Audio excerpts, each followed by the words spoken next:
What's up, guys? I'm Bob Tompkins with the Living in SC team at Real Broker, and welcome back to the channel. On today's episode of Living in South Carolina, we are going to be comparing what it looks like to live in Anderson, South Carolina, and what it looks like to live in Spartanburg, South Carolina. So in order to hit this effectively, we're gonna be approaching it from a pretty high level, kind of looking at what housing costs look like comparatively in the two cities, what sort of job opportunities are available in Anderson and Spartanburg, who are some of the major employers, and then what does the quality of life look like in Anderson and Spartanburg? What sort of things are there to do? What does the development of the downtown look like? And then you'll be left to kind of make a decision on which one you think you would prefer to live in. Now, obviously, if a move to either of these towns are in your future, we would absolutely love to help here at the Living in SC team. So if you're interested in making a move, shoot us an email at info@livinginsc.com or give us a call at the number listed below. We would love to be that resource for you. So without any further ado, let's get right into it. All right, so starting off, let's talk about housing affordability in the two areas. Anderson and Spartanburg, while they are both about 30 minutes away from downtown Greenville, their cost of living is a little bit different. So in Anderson, there's a median price point of homes of $286,000. But in Spartanburg, the median home price is $252,000.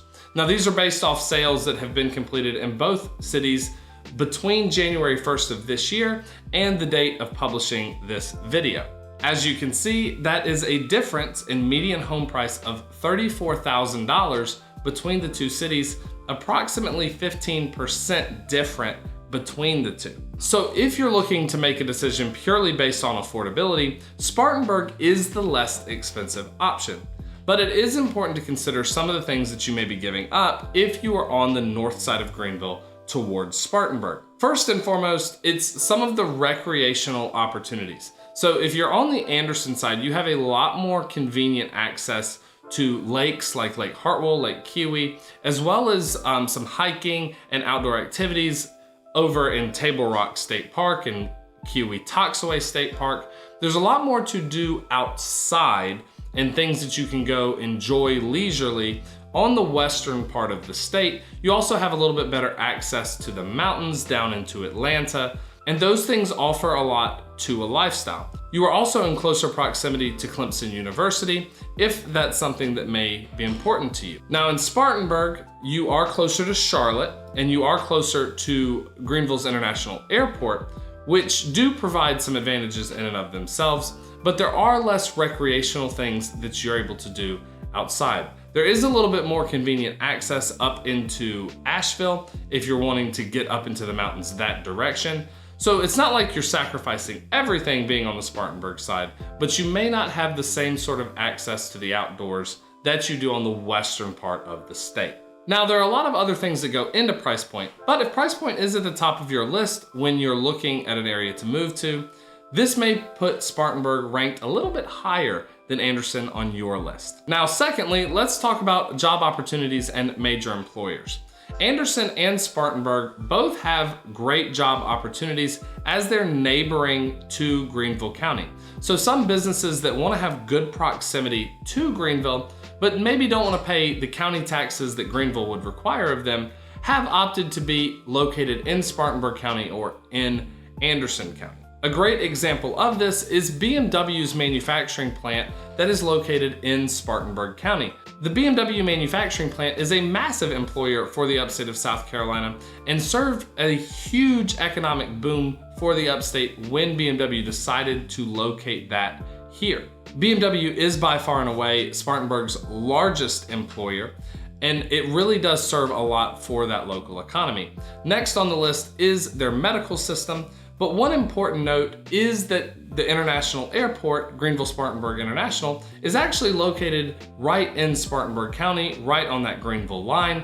And that goes to serve those who may need to travel to other areas of the country or even internationally to conduct business. Those people may elect to live in Spartanburg County just because of the convenience of travel to other areas in order to conduct their business. Now on the Anderson side, there's also a fair amount of manufacturing jobs. Anderson, for example, actually houses a lot of Michelin's actual production of tires, as opposed to just their headquarters and business offices that are mainly located in Greenville County. And those manufacturing plants help employ a lot of people that live in the county. Also in Anderson, there are major manufacturers like Bosch and Ryobi, who just built a huge manufacturing plant in Anderson County right off of exit 27. Because of this, both Spartanburg and Anderson are able to offer some really good manufacturing jobs for those who want to work in that sort of environment. They also both boast great medical services, for example with Spartanburg Regional, as well as ANMED down in South Carolina, for those that work in the healthcare profession and are seeking employment in that field in either of those counties. Which is great for healthcare professionals that want to live near downtown Greenville, but don't necessarily want to make the commute into Greenville every single day. There are great healthcare services that you could be employed by in the neighboring counties. Now, moving on from job opportunities, what does the quality of life look like in both of these downtowns? Now, if you were to ask people 15 to 20 years ago if they should go hang out in downtown Spartanburg or Anderson, most of the people that live around here would have told you absolutely not. There's really not a whole lot to do in either of those downtowns, and if you go down there, you're probably just looking for trouble. But both downtown Spartanburg and downtown Anderson have seen tremendous improvements over the last couple of decades. And they both have a lot of investors that have been making moves into these cities. Now, in my opinion, a lot of this growth and investment is fueled by two things. Number one, you have overflow from the investment of Greenville. Greenville has been growing so well, and people want to be nearby, but don't necessarily want to pay the price point to live in Greenville, and they want to have a short 30-minute or less commute. So they look at these surrounding areas and say, where can we be and where can we put some of our money to have a happy family? Both Anderson and Spartanburg, being on the outside of that 30-minute limit, have experienced some of that overflow growth from Greenville, and investors have taken notice. As a result, they've put their money in Anderson and Spartanburg, so people have an alternative to just going to downtown Greenville. And this has helped make both downtowns thrive. Also, they both have great colleges that are a part of those communities and are also making a significant investment in the downtowns. In Spartanburg, you have Wofford College, which is a great private school. It's ranked 4th in the private universities in the state of South Carolina.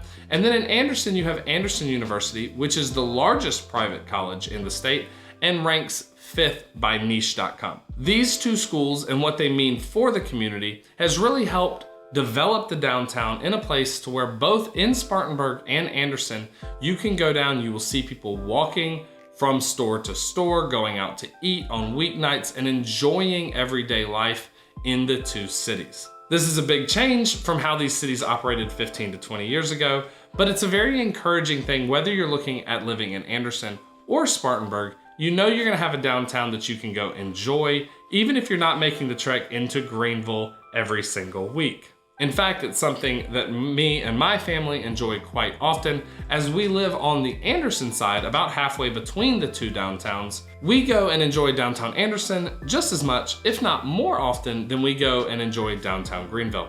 So both of these cities do offer that to you if it's something that you're looking for, and that can be a huge thing for your quality of life. So I hope that this video has been helpful to you, whether you're looking at Spartanburg or Anderson. And once again, if you're thinking about making a move to either of these towns, give us a call at the number listed below or send us an email at info@livinginsc.com, as we would love to be that resource for you.